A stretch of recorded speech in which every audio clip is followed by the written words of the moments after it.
Hey, what's up, what's up, voiceover lovers around the world? You are welcome to Rate My Voice Over with Eddie J.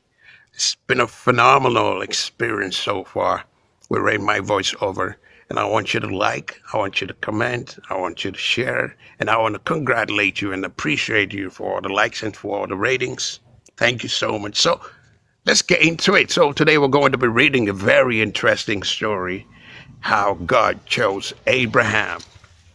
Now, you can find the story in the book of Genesis, chapter 12, all the way to 23. Okay? You can read it for yourself and you can review it to know all about the story of Abraham. So let's get into it.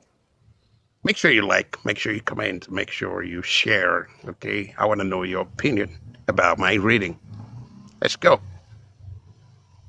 In the city of Ur, there lived a very good man named Abraham.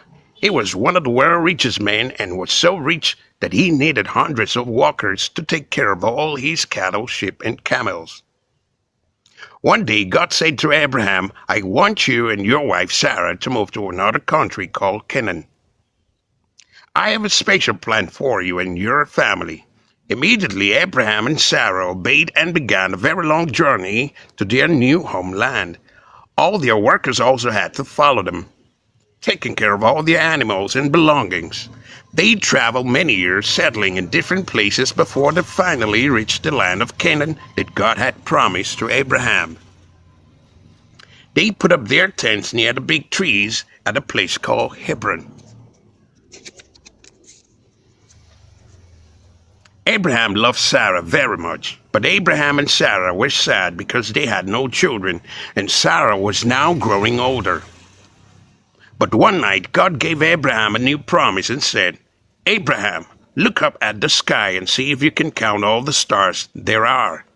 I promise you that your family will also be too big to count. And your family will give the world something wonderful.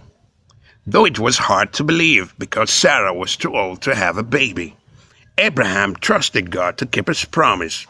One day, Abraham was sitting outside his tent at the hottest time of the day. He looked up and saw three men standing close by.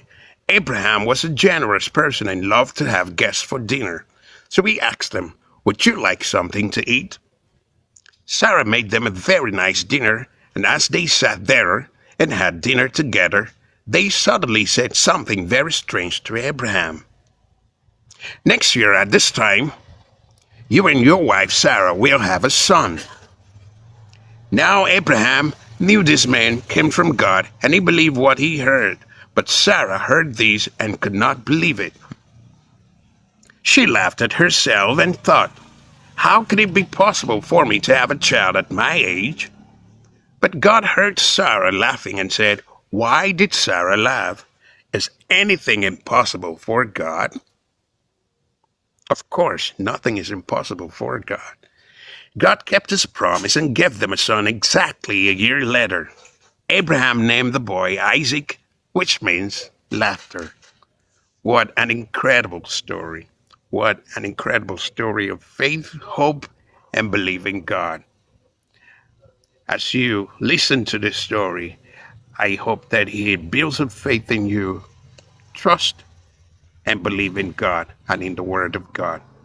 That with God, all things are possible. All right, so make sure you like, make sure you comment, make sure you share. I do professional voiceover, and I'm a professional voiceover artist. If you would like for me to read something, a story, or a book for you, make sure you do that. Send it to me, and I'm going to read it out. All right? Make sure you rate my voiceover. Give it a thumbs up. Like, comment, share. I want to hear your opinion. All right. See you next time. Bye-bye.